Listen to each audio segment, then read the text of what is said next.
Last night, the local officials, the entire NPC machinery was here.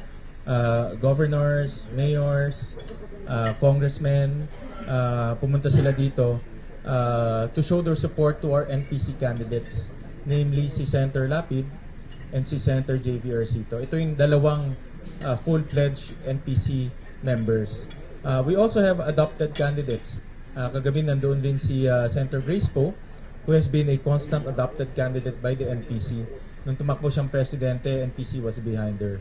So ito yung tatlong inintroduce at humingi tayo ng apela sa ating mga NPC party mates na ikampanya, no? Dahil nakakalat tayo, we're the second biggest party in the whole Philippines, no?